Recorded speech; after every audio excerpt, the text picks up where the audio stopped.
16 ਨਵੰਬਰ 2016 ਅੱਜ ਦਾ ਚੜ੍ਹਦਾ ਸੂਰਜ ਇਹ ਦੱਸਦਾ ਪਿਆ ਹੈ ਜੇ ਨੀਲੀ ਤੇ ਗੰਜੀ ਬਾਰ ਦੇ ਕੋਟ ਕਿਲੇ ਕਚਹਿਰੀਆਂ ਜੂਹਾਂ ਪਿੰਡ ਤੇ ਕਸਬਿਆਂ ਨੂੰ ਜੋੜ ਕੇ ਮਿੰਟਗੁਮਰੀ ਦੀ ਨੀਂਹ ਰੱਖੇ 150 ਵਰੇ ਗੁਜ਼ਰ ਗਏ।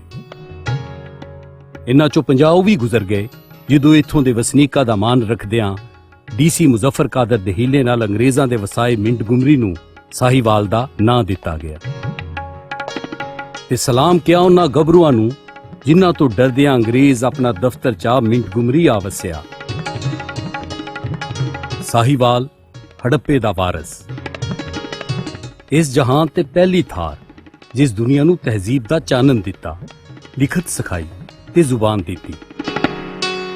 ਉਸ ਵੇਲੇ ਦਾ ਇੰਤਜ਼ਾਰ ਕਰਦੀ ਧਰਤੀ ਕਿ ਕਿਦੋਂ ਕੋਈ ਹੜੱਪੇ ਚੋਂ ਲੱਭੀਆਂ ਮੋਹਰਾਂ ਤੇ ਮੂਰਤੀਆਂ ਦੀ ਜ਼ੁਬਾਨ ਪੜ੍ਹੇ। ਉਹ ਧਰਤੀ ਜਿੱਥੇ ਰਾਵੀ ਕੰਦੇ ਬਹਿ ਰਗਵੇਦ ਲਖੀਜੀ ਤੇ ਸੋਮਬੰਸੀ ਰਾਜਪੂਤ ਸੁਸ਼ਰਮਾ ਚੰਦਰ ਤਰੀਗਤ ਹਕੂਮਤ ਬਣਾਈ। ਤਿੰਨ ਦਰਿਆਵਾਂ ਰਾਵੀ, ਵਿਆਹ ਤੇ ਨੀਲੀ ਦੀ ਧਰਤੀ ਅੱਜ ਦਾ ਸਾਹੀਵਾਲ ਡਿਵੀਜ਼ਨ।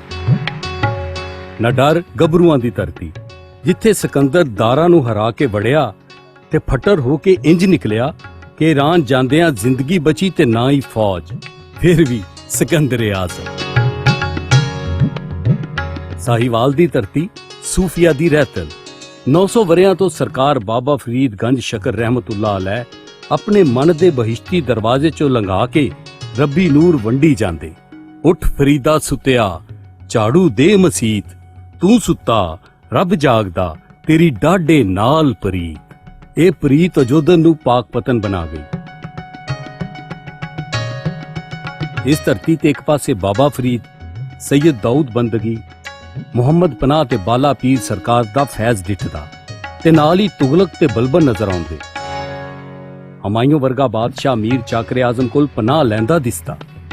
ਸਾਹੀਵਾਲ ਦੇ ਇੱਕ ਗੁੱਠੇ ਵਾਰਿਸ ਸ਼ਾਹ ਹੀਰ ਵਿੱਚ ਉਹ ਰੰਗ ਭਰਦਾ ਜੇ ਲੋਕੀ ਵਰਜ਼ ਦੀ ਫਿਤਰਤ ਨਾਲ ਸੰਗਤ ਨੂੰ ਭੁੱਲ ਜਾਂਦੇ ਅਤੇ ਮੌਲਾਨਾ ਅਬਦੀ ਵਰਗੇ ਦਾ ਨਾਂ ਰਿਆਜ਼ੀ ਨੂੰ ਨਜ਼ਮ ਵਿੱਚ ਬਦਲ ਦਿੰਦੇ। ਸਾਹੀਵਾਲ ਜਿੱਥੇ ਹਜ਼ਰਤ ਖਵਾਜਾ ਮੁਹੰਮਦ ਪਨਾਹ ਚਾਨਣ ਵੰਡਦੇ, ਅੱਜ ਵੀ ਲੁਕਾਈ ਉਹਨਾਂ ਦੇ ਦਰ ਟੁਕਦੀ ਤੇ ਮੇਲੇ ਲੱਗਦੇ।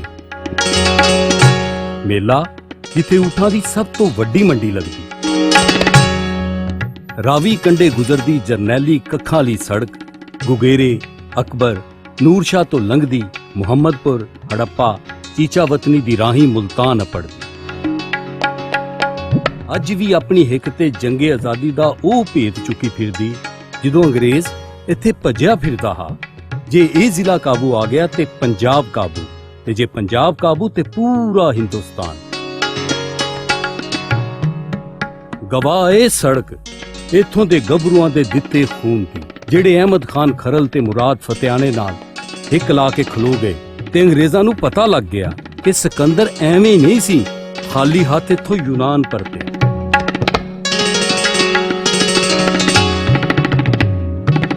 ਢੱਕਾਂ ਯਾਦ ਕਰੇਂਦੀਆਂ ਹਨ ਇੱਕ ਵਾਰੀ ਮੁੜ ਵੀ ਆਵੇਂ ਹਾ ਰਾਏ ਨੱਥੂ ਖਾਨ ਦਿਆ ਅਹਿਮਦ ਖਾਨਾ।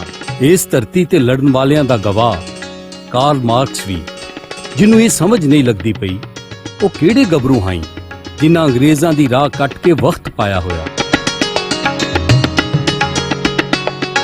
ਬਸ ਗੱਲ ਐਨੀ, ਰਾਵੀ ਦੇ ਕੰਢੇ ਗੁਗੇਰੇ ਨੂੰ ਅੰਗਰੇਜ਼ ਕੰਢਚਾ ਕੀਤੀ ਤੇ ਪਾਕ ਪਤਨ ਜਾ ਵੜਿਆ ਤੇ ਜਦੋਂ ਨੀਲੀ ਵੀ ਅੱਖਾਂ ਫੇਰੀਆਂ ਤੇ 1865 ਵਿੱਚ ਮਿੰਟਗੁਮਰੀ ਜਾ ਬਣਾਇਆ। ਇਹ ਜਿੱਤ ਨਹੀਂ, ਹਾਰ ਹੈ। ਸਭ ਤੋਂ ਸਖਤ ਮਿੰਟਗੁਮਰੀ ਜੇਲ੍ਹ ਬਣਾਈ ਜੇ ਗੱਭਰੂ ਕਾਬੂ ਕਿਵੇਂ ਆਵਣ। ਰੇਲਵੇ ਲਾਈਨ ਵਿਛਾਈ, ਲੋਹਰਬਾਰੀ ਦਬਾਅ ਬਣਾਈ ਕਿ ਇਸ ਧਰਤੀ ਦੇ ਸੀਨੇ ਚੋਂ ਨਿਕਲਦੀ ਸਫੈਦ ਰੇਸ਼ਮ ਜਿਹੀ ਕਪਾਹ ਨਾਲ ਮਾਨਚੈਸਟਰ ਵਿੱਚ ਲੱਗੀਆਂ ਮਿੱਲਾਂ ਚਲਾ ਸਕੇ। ਪੰਜਾਬ ਦੀ ਰਹਿਤਲ ਦਾ ਹੁਸਨ ਵੀ ਨੀਲੀ ਬਾਰ ਤੇ ਗੰਜੀ ਬਾਰ ਵਿੱਚ ਲੁਕਿਆ ਹੈ। ਚਾਨਣੀਆਂ ਰਾਤਾਂ ਵਿੱਚ ਢੋਲੇ ਤੇ ਮਾਹੀਏ ਗਾਉਂਦੇ ਜਵਾਨ।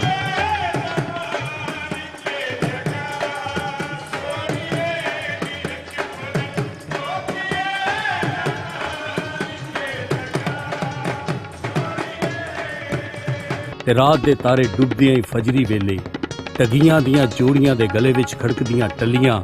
ਇੰਜ ਲੱਗਦਾ ਹੈ ਜਿਵੇਂ ਫਿਤਰਤ ਸਾਹੀਵਾਲ ਦੀ ਧਰਤੀ ਤੇ ਹੁਸਨ ਖਲਾਰਦੀ ਪਈ। ਢੋਲ ਦੀ ਥਾਪ ਤੇ ਝੁਮਰ ਪਾਉਂਦੇ ਜਵਾਨਾਂ ਨਾਲ ਜਦੋਂ ਕੋਈ ਜਵਾਨ ਵਾਰਾਂ ਗਾਉਂਦਾ, ਜਵਾਨਾਂ ਦਾ ਖੂਨ ਵੀ ਨਾਲ ਹੀ ਨੱਚਦਾ ਮੂੰਹ ਤੇ ਦਿਸਦਾ। ਜ਼ਿਲ੍ਹਾ ਮਿੰਟਗੁਮਰੀ, ਜਿੰਦੇ ਬਾਰੇ ਕਿਹਾ ਜਾਂਦਾ ਸੀ ਪੂਰੇ ਪਾਕਿਸਤਾਨ ਵਿੱਚ ਰੋਟੀ ਦਾ ਹਰ 8ਵਾਂ ਲੁਕਮਾ ਇੱਥੇ ਦੀ ਕਣਕ ਦਾ ਖਾਧਾ ਜਾਂਦਾ ਹੈ। ਕਪਾਹ ਇੰਜ ਜਿਵੇਂ ਰੇਸ਼ਮ, ਚਾਵਲ ਵਿੱਚ ਚਸ ਤੇ ਗੰਨੇ ਦਾ ਰਸ ਦਾ ਸਵਾਦ ਸ਼ਾਇਦ ਹੀ ਕਿਸੇ ਹੋਰ ਇਲਾਕੇ ਵਿੱਚ ਹੋਵੇ।